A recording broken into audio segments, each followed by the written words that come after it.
The Lone Ranger is something we might more closely, for those in our golden years, associate with the William Tell Overture. This is what used to happen and Clayton Moore was the Lone Ranger, but the announcer before each episode of the Lone Ranger on the radio, that was that device without a picture playing, if you will. A fiery horse with the speed of light, a cloud of dust, and a hardy Hi-Yo Silver, the Lone Ranger, with his faithful Indian companion Tonto, the daring and resourceful masked rider of the plains, led the fight for law and order in the early western United States. Nowhere in the pages of history could one find a champion of justice.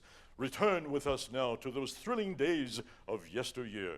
From out of the past come the thundering hoofbeats of the great horse, Silver. The Lone Ranger rides again. Come on, Silver, let's go, big fella. Hi-yo, Silver, away!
Thank you very much. That's the last of our program. Thankfully you enjoyed it, so have a nice trip home. How do you follow something like that? That's very exciting. Now, it is argued that the line between legendary and real hero are vague with Robert Hood. He's known to us as Robin Hood. Friar Tuck, Maid Marian, and his band of merry men gave inspiration to us all for fighting for social justice and having a good time while at it.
Oh no, I see children leaving. I hope I didn't scare them. This is especially for children, especially of all ages. I think we have children of all ages left to us here. One story has it that this musical, The Wizard of Oz, was about the late 19th century in America, right around 1900, when the candidacy of William Jennings Bryan, the great controversy of whether gold or silver should be our monetary standard. Therefore, in that particular Broadway show, the Yellow Brick Road had significance. Of course, this was not written until 1936, so this is all in retrospect. Signifying gold, and Dorothy's slippers representing the silver side of the controversy. Intriguing you especially is that gold is measured in Oz's.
Our next fantastical hero is well known for his beautiful music making.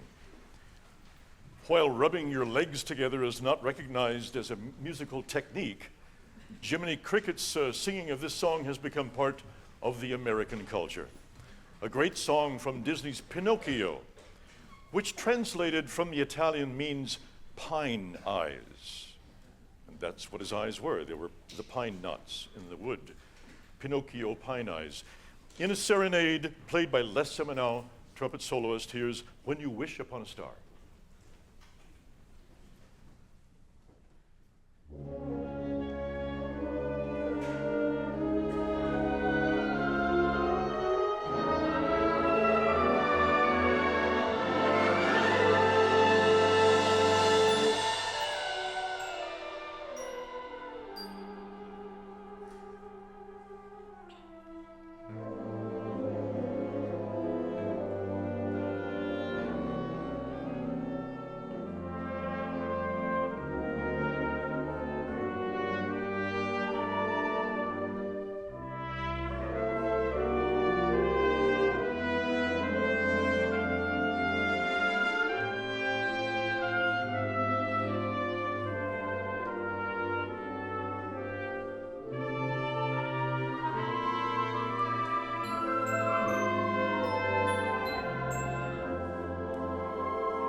Sergei Prokofiev wrote this marvelous scenario of Peter and the Wolf in 1936.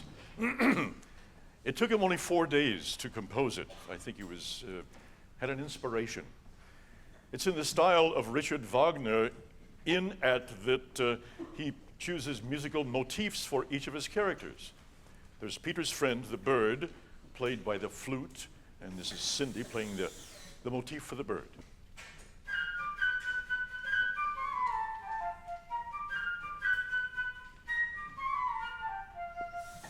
That's the bird. And at the same time, we have carpenters that were part of the... and is he gone all so soon? No, he's still there. Anyway, so, and that was the screw gun he was using. Another of Peter's friend was the duck, and it's played by Chelsea at the oboe.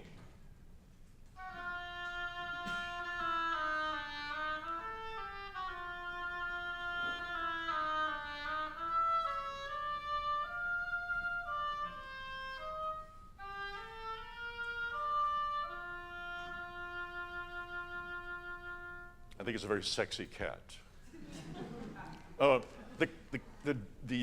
Actually, that was the duck. I won't use this next term about the cat being sexy because it's being played by Don. Here's the cat's theme, not quite as sexy.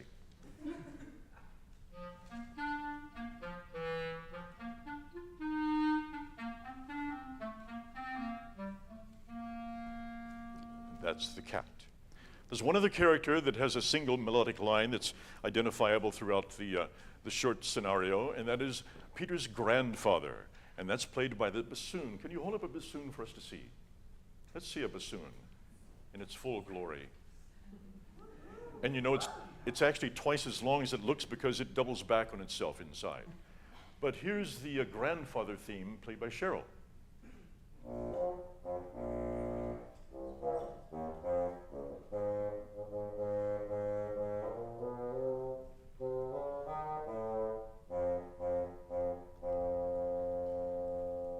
That's the grandfather, yes. There are also the French horns occasionally play the motif for the wolf. All the woodwinds together play Peter's theme, and you'll hear that throughout. So now allow me to sort of set the scene for you. First of all, Peter lives off stage right, actually in a house just beyond the gate. And now on the other side is a big stone wall, or in this case, use your imaginations, that's what you brought with you.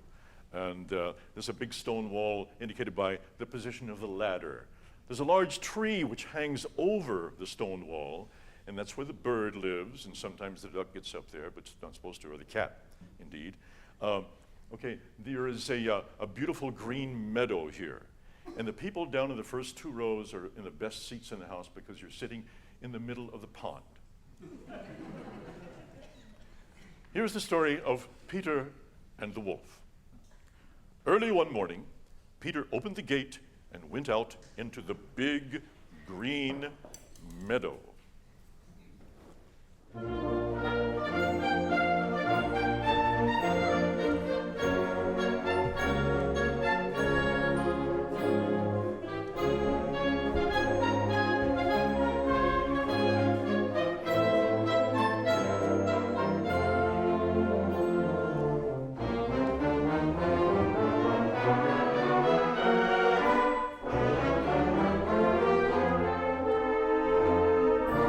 On a branch of a big tree sat a little bird, Peter's friend. All is quiet, chirped the bird gaily.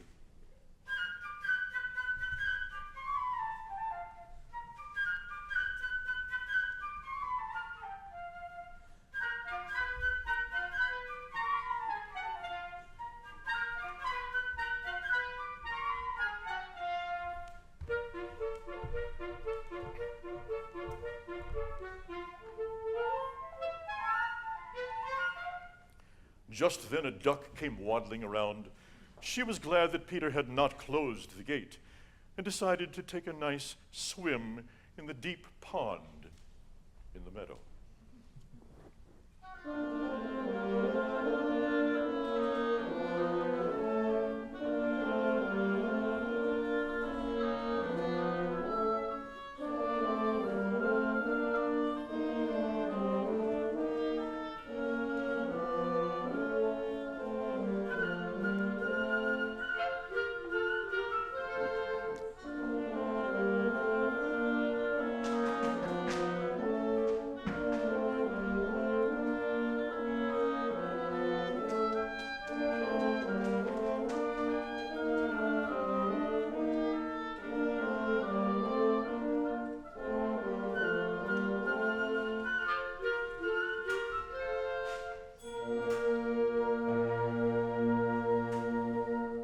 Seeing the duck, the little bird flew down upon the grass, settled next to her, and shrugged his shoulders. "What kind of bird are you if you can't fly?" said he. To this the duck replied, "What kind of bird are you if you can't swim?" and dived into the pond. They argued and argued, the duck swimming in the pond, the little bird hopping along the shore.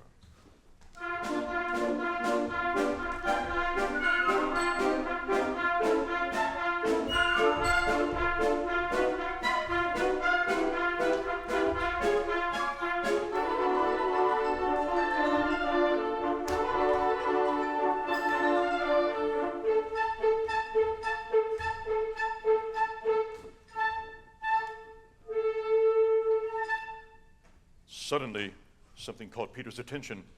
He noticed a cat crawling through the grass.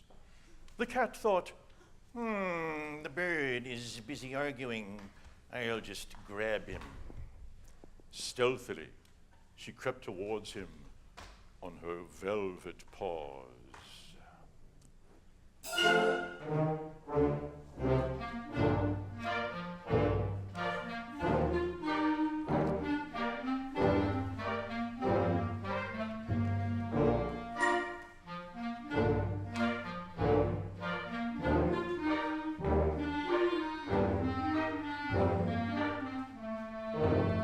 "Look out!" shouted Peter, and the bird immediately flew up into the tree, while the duck quacked angrily from the middle of the pond.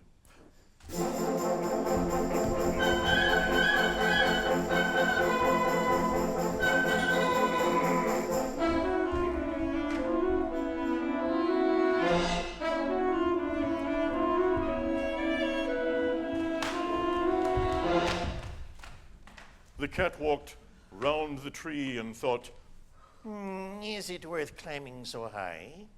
By the time I get there, the bird will have flown away.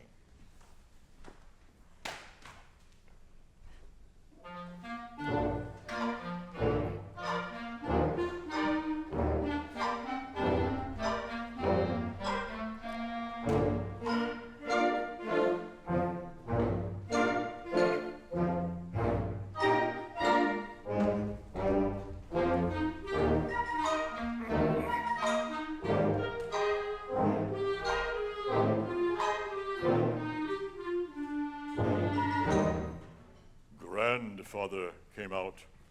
He was angry because Peter had gone into the meadow. It is a dangerous place. If a wolf should come out of the forest, then what would you do?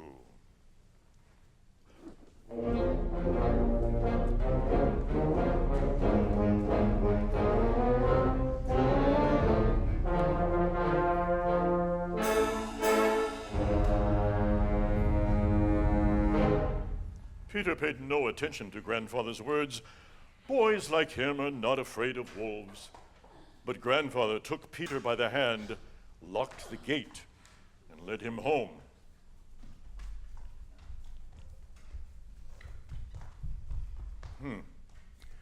No sooner had Peter gone than a big gray wolf came out of the forest.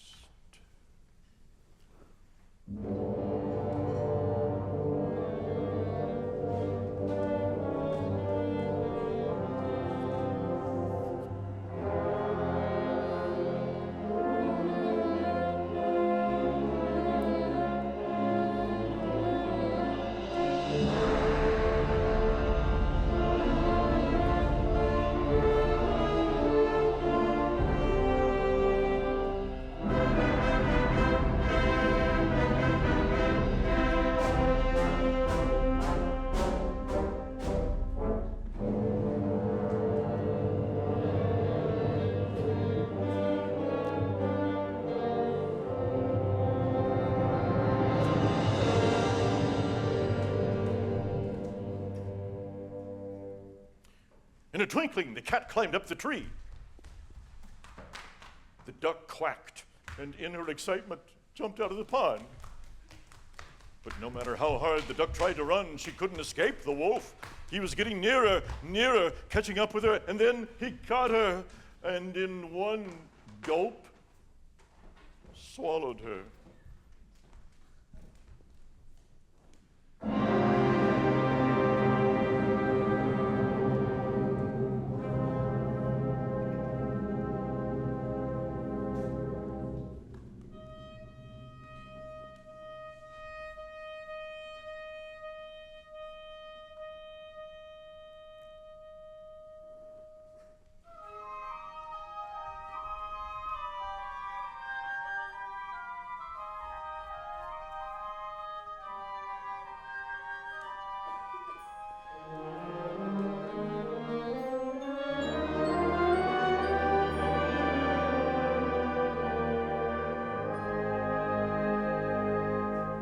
And now, this is how things stood.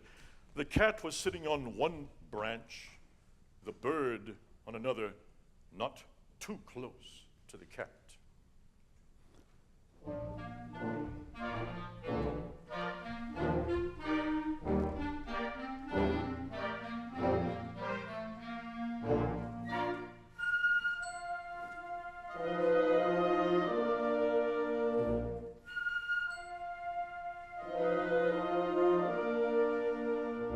While the wolf walked round and round the tree, looking at them with greedy eyes.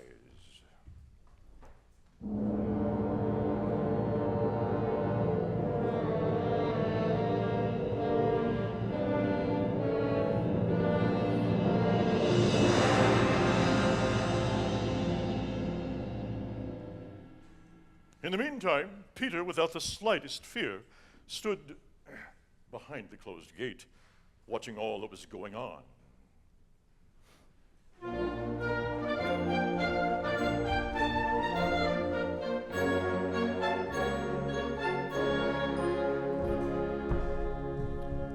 He ran home, got a strong rope, and climbed up the high stone wall.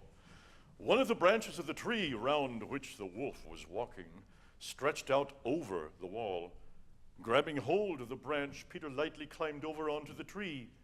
Peter said to the bird, "Fly down and circle round the wolf's head. Only take care that he doesn't catch you." The wolf snapped angrily at him from this side and that. How the bird did worry the wolf, but the bird was cleverer, and the wolf simply couldn't do anything about it. Meanwhile, Peter made a lasso, and carefully letting it down, caught the wolf by the tail and pulled with all his might.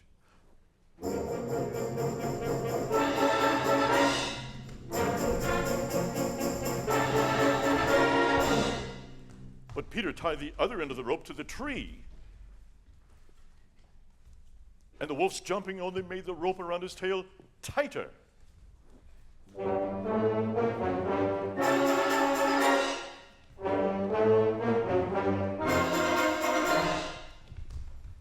Just then, the hunters came out of the woods, following the wolf's trail and shooting as they went.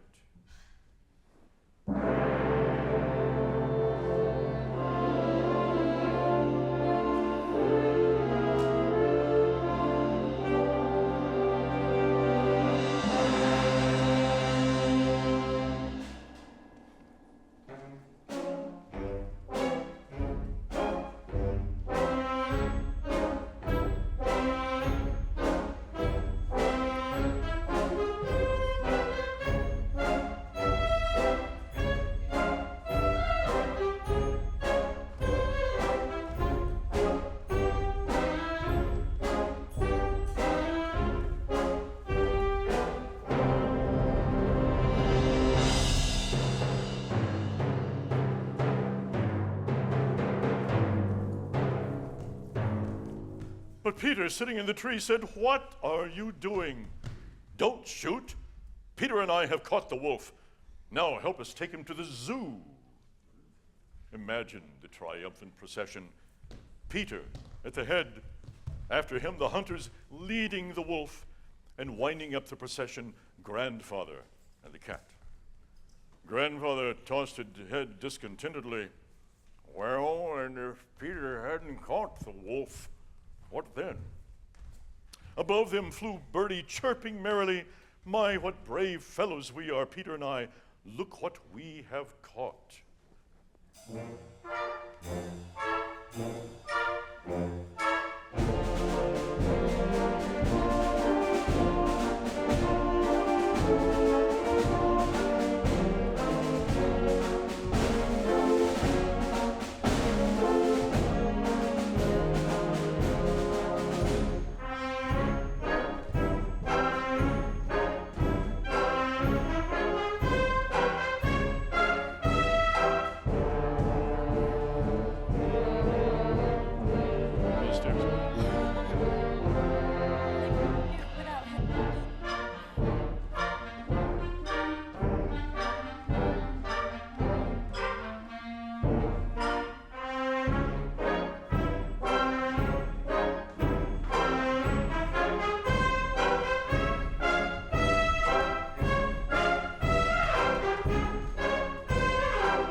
And if one would listen very carefully, he could hear the duck quacking inside the wolf, because the wolf in his hurry had swallowed her alive.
Imagine every aspect of an exciting ball game, from the crack of the bat, the crowd noise, the inevitable rhubarbs between teams.